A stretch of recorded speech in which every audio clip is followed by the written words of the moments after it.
Waktu saya bagaimana? Timernya mana? Ini mau ngasih kerjaan apa mau bunuh pelawak? Ini soalnya, ini bukan saya sibuk, jam saya sudah ada yang nawar. Saya lanjutkan sedikit lagi. Sedikit. Itu tadi, jaga kesehatan baik-baik. Balik lagi ya, bahayanya merokok. Hati-hati. Makanya yang paling enak, paling nikmat itu berhenti merokok. Ingat, yang merokok paling enak, paling nikmat berhenti merokok. Coba Anda praktekkan. Jadi ngerokok itu berhenti sambil duduk, ngopi, baca Quran, itu paling enak. Ini harus berhenti, jangan lari-lari, kesel. Ini praktekkan. Kadang-kadang pemerintah kita ini bingung ya, pengen biar rakyatnya sehat nggak merokok, mau nutup pabrik rokok, susah. Itu ribuan, puluhan ribu jiwa menggantungkan hidupnya dari pabrik rokok. Tapi saya punya usulan untuk supaya rakyatnya berhenti merokok, berkurang yang merokok, bukan menutup pabrik rokok, tapi menutup pabrik korek. Pabrik korek karyawannya lebih sedikit.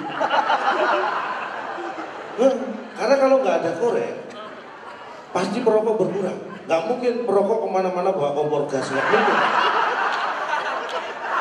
Bener, mau nyalain satu rokok, nyalain gas, alis hilang satu. Pasti lama-lama berkurang merokok.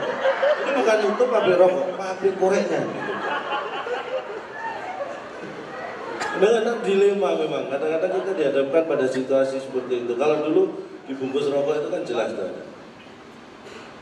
Dulu ada peringatan pemerintah, merokok dapat menyebabkan serangan jantung, kanker, gangguan janin dan sebagainya. Dulu ada itu, aturan WHO, akhirnya ada peringatan pemerintah.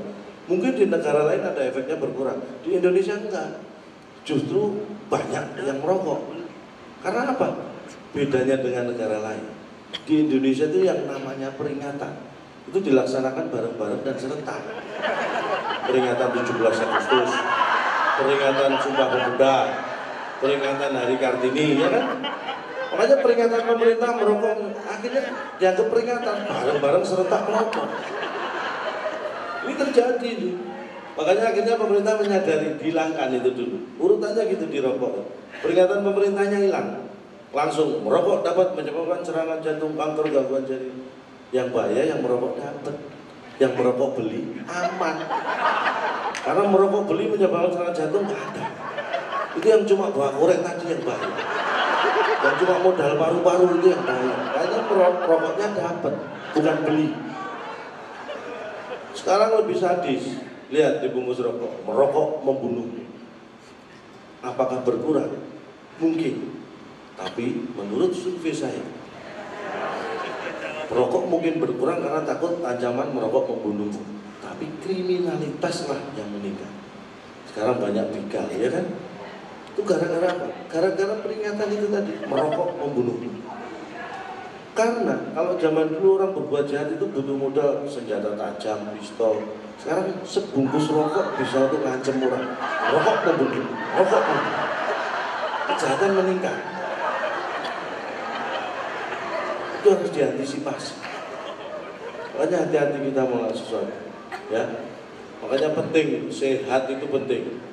Kalau ngomong secara umum, kuncinya sehat hanya satu, jangan sakit. Bener, coba Anda nggak sakit, pasti sehat.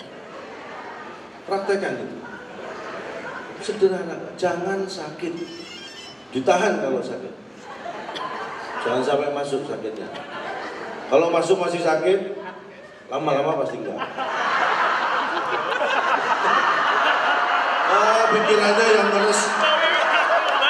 Kalau beli sepatu yang baru, kalau pertama kali dipakai kan sempit, maksudnya sakit. Tapi kalau sering dipakai, melar lama-lama nggak sakit. Jangan ngeres pikirannya. Anak muda itu pikirannya positif, jangan negatif. Lagian masih muda ketawa udah tahu. Nggak boleh ngeres ya. Yang negatif-negatif dibuang.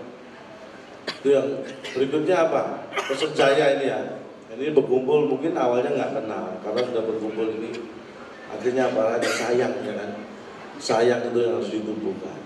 Yang membuat Indonesia seperti ini karena warganya sayang dengan Indonesia. Anda juga seperti itu, sayang, nggak usah pilih-pilih, sayang pada semua. Ini harus dilatih. Saya nggak pamer kok. Saya itu kalau sama istri, sayang nomor 1. Benar, kalau sama istri sayang nomor 1. Karena ada nomor 2, nomor 3, cita-cita itu. Tapi sayang itu, kalau saya jalan-jalan ke mall saya gandeng, nggak pernah saya lepas. Lu bener, karena kalau saya lepas dia belanja nggak karuan.